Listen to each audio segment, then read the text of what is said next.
T'as fait des gros changements dans ta vie, mais t'as quand même l'impression d'avoir un espèce de plafond de verre au-dessus de ta tête et t'arrives plus à progresser en quelque sorte dans ta recherche de vitalité, de bien-être. T'as toujours des petits symptômes, il y a un truc qui fait que ça fonctionne pas comme tu voudrais et tu te demandes si t'es sur le bon chemin. Je pense que t'es sur le bon chemin, mais qu'il te manque quelque chose de crucial. Je t'explique ça tout de suite. Avant de commencer, j'ai une petite news pour toi, c'est que l'an dernier, j'ai animé un challenge Renaissance sur la détox et devine quoi, on fait la version numéro 2 cette année. Ça va se passer du 24 au 28 mars.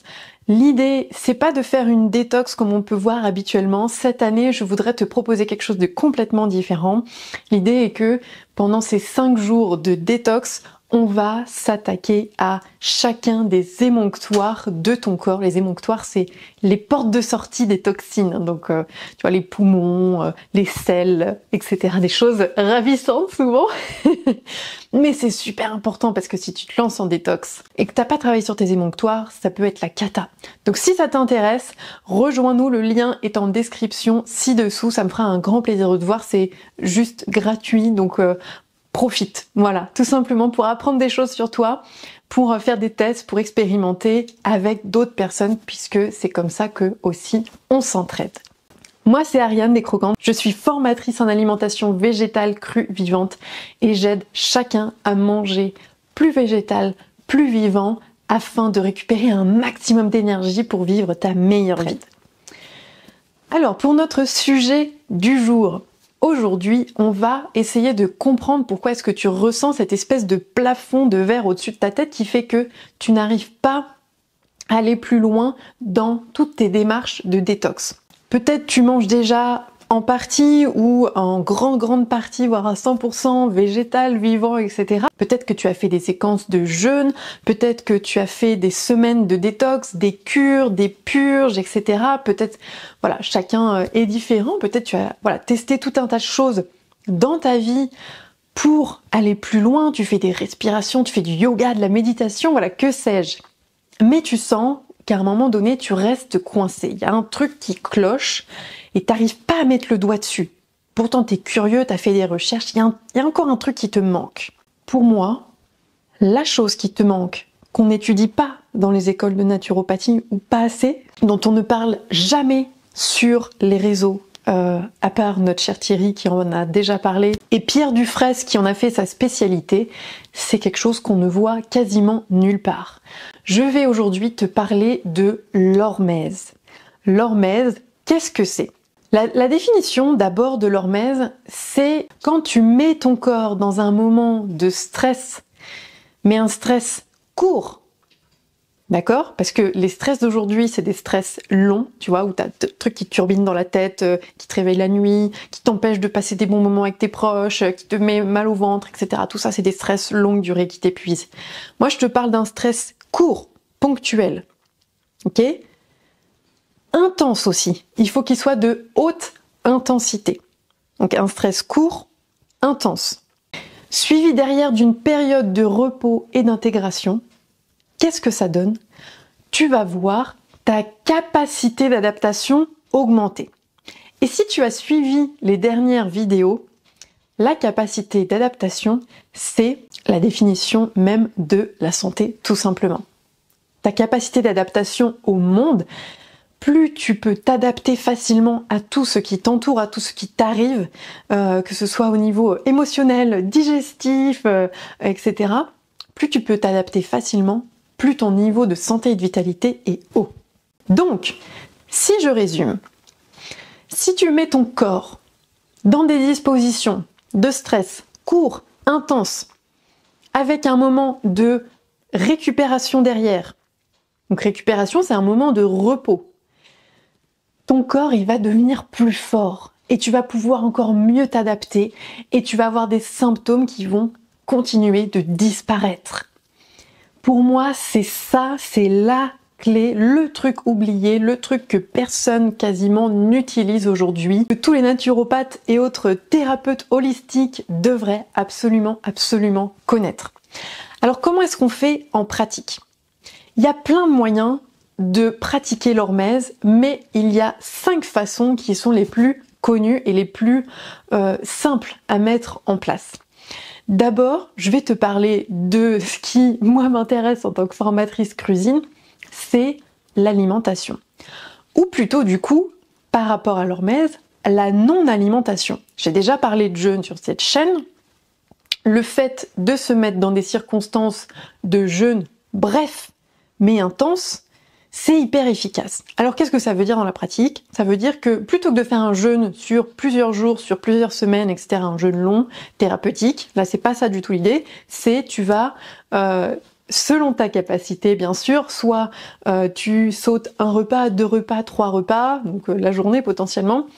Ce qui est quand même super efficace, c'est de faire simplement un petit jeûne de 24 heures. Voilà, donc tu vas passer 24 heures sans manger. Mon astuce à moi quand je fais ça, c'est que je vais manger le midi, je vais pas manger le soir, et j'attends le lendemain midi avant de remanger. Ce qui fait que chaque jour, j'ai au moins un repas, et donc c'est plus facile à suivre. Mais le fait de pas manger le soir, après je dors comme un bébé. Donc ça, c'est génial, c'est une petite astuce que tu peux déjà tester. Donc le jeûne ponctuel comme ça, c'est super efficace. Et si tu es déjà un petit peu habitué au jeûne à l'eau, tu peux tester le jeûne à sec pour aller un petit peu plus loin, c'est-à-dire sans eau. Attention, je ne donne aucun conseil médical, c'est vraiment à toi de faire ce que tu veux, de tester. Il faut impérativement que tu écoutes ton corps d'abord, avant ce que je dis, ok? On continue. Deuxième moyen de pratiquer l'hormèse, ça va être avec ton corps. Tu vas tester ce qui s'appelle le HIIT. Qu'est-ce que c'est que le HIIT? C'est un acronyme anglais pour dire que tu vas faire du sport à haute intensité. Donc, ça veut dire que c'est toujours le même processus, sur une période très courte de temps, généralement c'est moins de 10 minutes, c'est plutôt autour de 7 minutes, tu vas faire du sport très haute intensité, tu sais, comme si tu allais courir un sprint parce que tu étais poursuivi par un animal, là tu vas tout donner. Ben là c'est pareil, tu vas tout donner pendant juste quelques minutes. Et après, tu prends un moment de repos derrière, et là, tu vas voir que tes capacités vont augmenter. Toujours la même chose. Ça, c'est super puissant. Donc, si tu cherches des exercices de HIIT, tu tapes HIIT sur Internet, et attention, les exercices de HIIT qui durent plus de 10-12 minutes grand maximum, c'est pas du HIIT. Ok? Le HIIT, c'est vraiment très court, très concentré en termes de temps. Et ça doit faire travailler aussi un peu ton cardio normalement.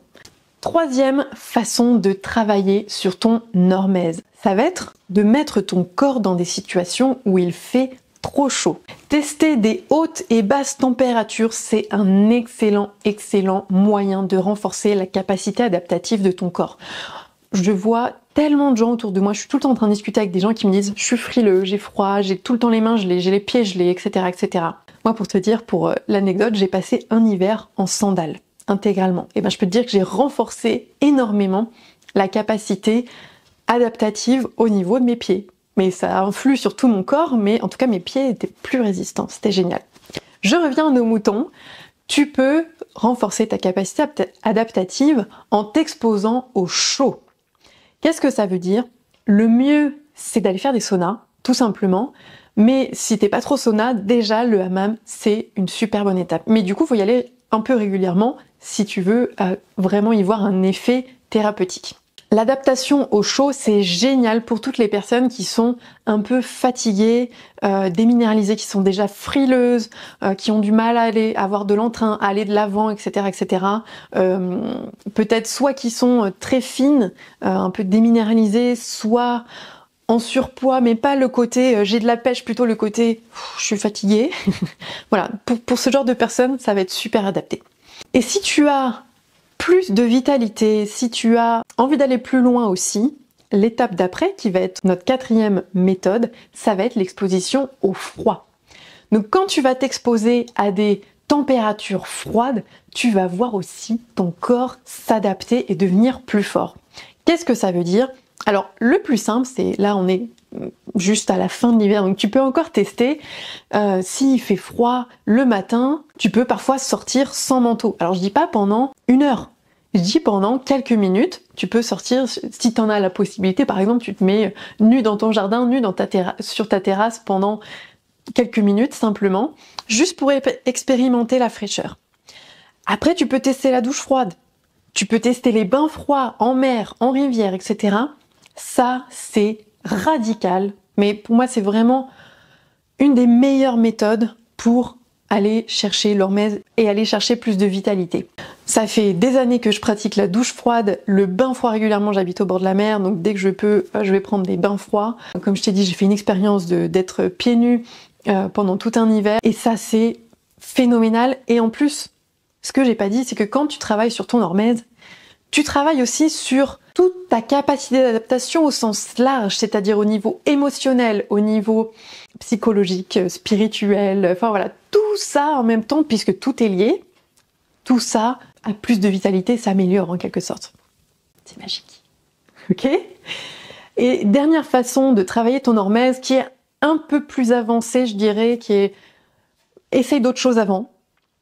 Mais c'est quand même intéressant, donc je te le cite, c'est en travaillant avec les méthodes respiratoires de Wim Hof. Wim Hof, si tu ne le connais pas, c'est vraiment, on l'appelle Iceman, il peut nager dans l'eau glacée pendant je sais pas combien de temps, plusieurs heures parfois, enfin voilà, il est vraiment assez incroyable.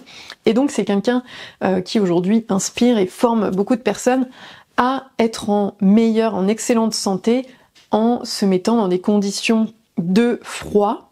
Mais il a aussi des techniques de respiration qui permettent aussi d'améliorer cette vitalité. Il n'y a pas que lui, il y a d'autres techniques, mais la sienne est très connue. Et c'est notamment par l'apnée. C'est en l'absence d'oxygène que tu vas pouvoir améliorer ta capacité d'adaptation. Donc c'est des exercices respiratoires concentrés sur l'apnée et du coup l'augmentation de ton temps en apnée. Donc t'iras faire tes recherches si ça t'intéresse. Je vais pas développer ici. Moi je l'avais testé pendant un été, c'est wow, c'est très puissant. Mais je pense que c'est bien d'être accompagné pour faire ça, pas le faire tout seul dans son coin. Par rapport aux autres méthodes que tu peux largement faire tout seul, ok ?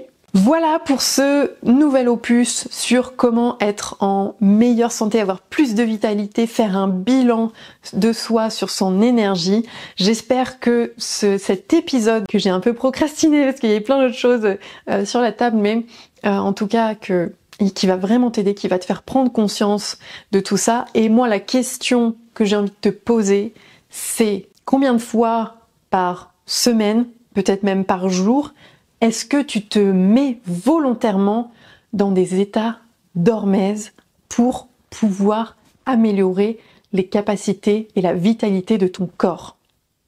Pose-toi vraiment cette question. Moi, c'est minimum une fois par jour, ok ? Voire plusieurs fois selon si je combine plusieurs techniques. Un tout dernier point avant qu'on termine. Quand je disais qu'il faut toujours une phase de repos derrière, par exemple si tu testes les bains froids, les choses comme ça, il faut aller te réchauffer derrière. D'accord ? Il faut toujours qu'il y ait un moment de repos et d'intégration derrière. N'oublie pas cette étape-là qui est hyper importante.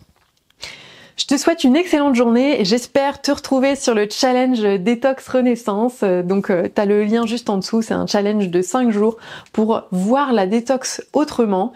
En attendant, je te souhaite tout le meilleur et à très bientôt pour d'autres aventures.